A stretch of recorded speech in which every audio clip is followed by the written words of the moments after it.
make it, do it. Makes us harder, better, faster, stronger. That don't kill me, can only make me stronger.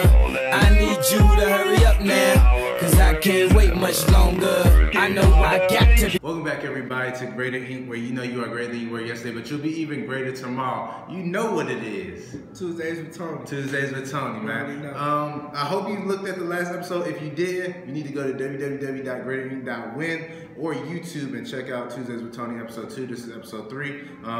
He's coming today. He has to fly out on Wednesday, tomorrow, to go to Michigan. Michigan, yeah. Yeah, Michigan. Yes, you got the family reunion, and you got Applied Pressure. Applied Pressure Motivational Summit. Most definitely. Yes, Part 2 of that summit is happening this weekend. Saturday, weekend in Michigan. So we're excited about that. Oh, yeah. I know that's going to be a dope event, man. Good luck with that. Appreciate it, man. Most definitely. Today's topic, healthy living.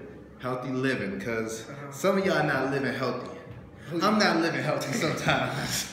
So we need to talk about healthy living so that we can propel ourselves to our goals and our dreams. Because if you're not healthy, you're not getting to your goals and your dreams. Tony, first question for you. Where does healthy living start, in your opinion? Where does that start? Healthy living starts, well, let me say this. In terms of living healthy, in terms of anything that has to be reflective of life, I take a holistic approach. Okay. And so how you do anything is how you do everything. So when you talk about the gym, when you talk about having the discipline to go to the gym, when you talk about having the discipline to eat right, discipline is something I feel that you either have in all aspects of your life or you don't. And if it seems like you do have discipline in some aspects of your life, eventually your undisciplined will spill out in other areas of your life. So when it comes to healthy living, I think really the strict is in the routine. So making it not negotiable, you know, whatever it is, how you want to start. So if it's going to the gym, you make it that non-negotiable. Like there's no option, there's no maybe about it. This is it. Like from this time frame, I'm going to the gym, period. So that's really how you establish the healthy living. But to make it a habit, you know, you got to do it for 28 days because it takes 28 days or 28 times to make it a habit. So what I tell a lot of people is, like, it doesn't matter what you do at the gym as long as you get there for 28 days straight. Do at least like 15 to 30 minutes of cardio, and then you have to go too hard. But just the habit of going there is going to build a routine. Once you hit day 28, okay, now we're going hard. We're going to switch up the routine. We're going to switch up everything. But the strength is in the routine and the habit. I got you on that. I think when I think about healthy living, man, I think about it starts in the mind, because when I think about that same gym routine, you got to want to go there. You know what I'm saying? Like, you gotta want better for yourself. You gotta look at your body and be like, yo, my body's terrible. You know, you gotta look at your body and be like, bro, that cheeseburger's really getting to that gut right there. You know, you gotta change your mindset to a healthy mindset. How do we go to a healthy mindset? How do we even know our mindset isn't healthy? Right, okay, so the mindset, man, is really key. And usually what strikes people most when it comes to being healthy or getting healthier is not even wanting to look a certain way necessarily. To me, that's just kind of lusting after what other people have. It's lusting after what society accepts as normal or celebrated. Right. But when people start to have health problems, you know, when they start to see it's not healthy for them, when they start to see their family members dealing with things like diabetes, high blood pressure, those type of things, then they're like, okay, I need to get in the gym. Because when you lusting after something, it's not gonna last long. It's temporary. That's real. It's temporary. And so if your mind is set on that, it's not gonna last. And then, like you said, it don't last long, and the glamour of it fades after a while. So I remember when I was in school, I made a goal. I was like, man, I made a goal. I ain't making an objective. I made a goal that I wanted to dump. So I was like, I'm going in the gym, I'm getting my legs right. Yeah. After like I wouldn't say 3 weeks. I was like, man, I don't even need to dunk. What I need to dunk for? Finger roll. Yeah. Finger roll. Stop going to the gym. Yeah. But you're right. If it was no, I need to go to the gym because the gym is equal to healthy, then it would have been, it would have been over a long period of time, I would have stayed with it. But because I say, okay, I just want to go to the gym because I want to be able to dunk, and then I figured I could just lay that thing up. I'm not going to the gym no more. But even greater than that, if you said, I need to go to the gym to dunk so I can be a better basketball player so I can pay my mom's mortgage. It's a bigger why. That's a bigger why. Yeah. And so then you got to look at Richard Williams, Serena and Venus' dad. Yeah. Before either one of them were born, he wrote a 78-page manifesto. 78-page manifesto on how his daughter is going to be a millionaire tennis player, and that is going to allow them to provide and move out the hood. Wow. 78 pages before either one of them was born. Yeah. He watched the tennis match and he saw, I can't remember who won. It was like somebody Russian or somebody from Europe or something. They won, and then he saw how much they earned, and he's like, "This is my way out." And he's like, "It's not me though. It's this my daughters. Yeah. My daughters. Yeah. You know what I mean?" But because of that, him instilling that dream in them before they weren't even here, only destined them for greatness. Right. You know what I'm saying? Because it's different when I think of a routine. I think of, you got to start that thing before any negative thoughts come. Right. You know what I'm saying? Because a 12-year-old, if you get that 78 manifesto to a 12-year-old, they're going to be like, yo, I don't even really want to do this, or it's not worth it. But when you had that thing out, and before that baby turn 1, it's a tennis racket in their hand. Or before they turn 2, they already know how to stroke it. Before they turn 3, they already watching it. You're growing them into that. You know what I'm saying? I think some things in life, we don't grow into our careers. If that makes sense. We wait until we're 18, and then somebody say, well, what you gonna do when you get to college? You know what I'm saying? What career are you gonna have instead of what do you want to be, so that you can start growing into that now. Right. And when I go to the classroom and I ask kids, what do you want to do? It's like, I don't know. But it's not, and even if they do know, it's like, well, I can't start that now. You see what I'm saying? Like, you can always start knowledge. You can always start a fresh start. But why do you think some people don't think they can have a fresh start? Why do you think so many people are focused on their mistakes from yesterday that they don't start a new thing today? And it's a combination of things. So foremost, your subconscious mind is a makeup of what you experience from age 0 to 7. So before 7, you don't have a subconscious mind. So the events that happen during this time, then when you are 7, make up your subconscious mind. Okay. So it's safe to say that 7 and below is the optimum time to influence a mind and to create positive images in the mind of a child. Wow. So this is very important. And so kids that have faced traumatic times since 7 and below, they have a harder time changing their thoughts or changing their image of themselves. You have 7, 8-year-old kids that have image issues. Yeah. They're like, oh, I'm big. Yeah. I'm not skinny. Yeah. I'm dumb. Yeah. And they 8 years old. Yeah. You know what I mean? And it's because of the things they've experienced in their lifetime. So that's major. And then once they get older, they reflect on their past. And so what I always say is the same reason why you should is the reason why you shouldn't.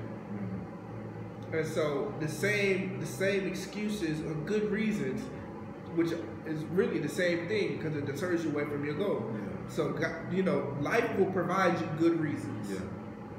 Think about Inky Johnson. He never stopped. He never took time off of school. He never went home, and his whole arm was paralyzed. Yeah. His dominant arm at that. Yeah. He never took time off. Yeah. He went back. He finished school on time. You know what I mean? He was still out there in practice. He couldn't play. Yeah. His career was over. He was still there. Yeah. You feel what I'm saying? So he had a good reason to stop, but he kept going. Yeah. I think about Dr. Miles Monroe, and he talked about life is all about choices and discipline in those choices, but also understanding that there's always alternatives. And your dream has to be more important than your alternatives, or your objectives has to be more important than your alternatives. So, like, perfect example, you're not feeling well right now. Your alternative to doing this could have been, I'm just going to chill. However, you figured this conversation would help somebody, so that you did it, right? But if you chose to choose alternative, what happens to that one person that could have been impacted by this, that you chose to turn away from, right? So I think about something as simple as flossing your teeth. People say you floss the teeth you want to keep. Yeah, nobody likes to brush their teeth and they have to pull out some floss and floss each of their teeth. Nobody really likes to do that. But the alternative is you don't do it, and when you get older, you got higher dentist bills than the person who chose to do it, right? Or the person who chose to pay their bills on time or always look at their bank statement, rather than the alternative of just saying, okay, it is what it is. That person then has better credit than the person who chose to do the alternative. So what you're focused on, or your vision or your objective, always has to be more important than the alternative. And I think that's key in living a healthy lifestyle or having a healthy mindset, is understanding there are no alternatives. Like you said, Inky Johnson was on the field. What was the alternative for him going home? He was going to be home. Inky Johnson's story is he never had his own bed. So why do I leave college? Because I'm mad? Because something that I had no control over happened to me? The alternative is I'm going to be home back in the situation that I was in. No, let me finish, right? If you quit on your dream today or tomorrow, the alternative is that you quit. What's going to happen with that? But if you continue to grind, you never know what can happen. Your objective or your dream could prosper. And I'm going to tell you what happens in the problem with wellness, overall wellness, and even in terms of the grind, is people date, but they don't marry it. They date, but they don't marry it. And so they want to date wellness. They want to date wellness. They want to date the grind. But they don't want to marry it. When you marry, you say, I'm going to love you unconditionally. Until death do us part. You're right. I think I can see that in myself. I date taking vitamins. You know what I'm saying? I date drinking water. I date going to the gym. But now that you said that, like, marry you. I don't care. I'm taking these vitamins. I don't care. I'm drinking this water. I don't need that soda. I'm drinking this water. I don't care. I'm tired. But I can get on the bike. I can run fit. I mean, I could bike 15 minutes. But you're right. I think people date. I mean, it's so. Why do we date stuff? Why do we date the grind instead of marrying? Why? Because it feels good in the moment. It's the feeling. But when the feeling fades, are you still committed to it? And so because it feels good, because it sounds right. It's good in that moment, even if you want to take it to church, right? He start tickling your ears and saying stuff that rhyme and make you feel good, and you like, oh, okay, well, this is what we gonna do. Listen, I'm not gonna drink this week. Hallelujah. And then Saturday come around, and you like, man, my boy is going out getting some beer. You know, I think I need to go ahead. You know, I think God's gonna forgive me for this one. You know what I mean? God's going, he's gracious to forgive, you know what I mean? So that's what it is, and it's conditional. And the difference between dating and marriage is dating is conditional, marriage is unconditional. I think I see that in dating, you can always step, right? But in marriage, it's your responsibility to stay. Right? It's your responsibility to stay. And I think about things that I walked away from in my life. You know what I'm saying? And situations that I said, you know what, I'd rather do something else than this. You have to know what you're going to marry and what you're not too. Right? You got to know what you want to do before you say yes to it. Or you got to know, okay, if this situation isn't what I expected it to be, be true to myself, right? Because everything that we marry isn't good for us as well. You know what I'm saying? There's some marriages right now that we deem them as marriages, so it's like, no, you shouldn't get out of that. But no, it was a problem before the ring was even placed. Right? Yeah, right? You gotta be careful what you commit yourself to. Yeah, you gotta be careful with what you commit yourself to. So, but at the same time, once you commit yourself to it, say, okay, I'm going to do this. I chose to do this, right? And I think about a situation, just being totally transparent, like being a minister and like leaving the church that I was in. I made that commitment. I did. I made that commitment. I stepped away from my commitment. Why did I step away from my commitment? Because I didn't understand the true purpose and the objectives behind what I was committed to, right? So in my stead, I'm saying, okay, know what you're going to commit to, but once you commit to it, either do it or don't make the commitment at all. You know what I'm saying? And then you also have to understand the essence of your commitment. And so your commitment wasn't necessarily to a church, but it was to ministry. Yeah. Right. So you understand the essence of your commitment. Then you understand that even if no matter where you are, no matter what church you land in, even if you don't go to a church and you still ministering to people, then you're fulfilling your commitment. And so I think one of the conditions is perceive that you have to be in a church to be a minister. You have to be in a church to minister to people. But that's not the case at all. That's actually the condition. But when ministry is unconditional, you can be anywhere in any group of people.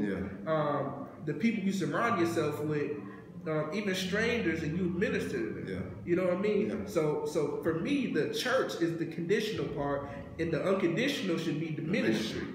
That's good. That's good. That's good. So I think that don't allow your conditions to stop you from the objective at hand. Right. Don't allow the conditions to stop you at the objective at hand. When you think about healthy living, I want you to think about the person you want to be, because a lot of us think about the person that we are, and then we want to be a person, but we never truly take the steps to get to that person we want to be. What are the steps to getting to that place or that person that you really want to be, that you truly want to be? What are those steps? The first step is writing I am. I am. So writing down, because reality is people, let's say the Navy SEALs, right? I heard a Navy SEAL say the other day, they don't make Navy SEALs. They recognize them. So they put them through these tests and they put them through these trials, tribulations, and push them, make them do all this physical fitness, etc. But they're not making them, they're recognizing them. So these tests will tell them if there's Navy SEALs or not. That's good. You understand what I'm saying? And so realizing that you are foremost. And so people say, when did you realize that you were a speaker? I was like, I am. You know what I mean? Like, I am. Before it manifests, I'm still it. In my essence, I'm still it. And so first, foremost, writing down I am, whatever it is that you feel that you want to be, understand that whatever you want wants you. So writing down I am, so if that is I am skinny, that is I am healthy, write that down foremost.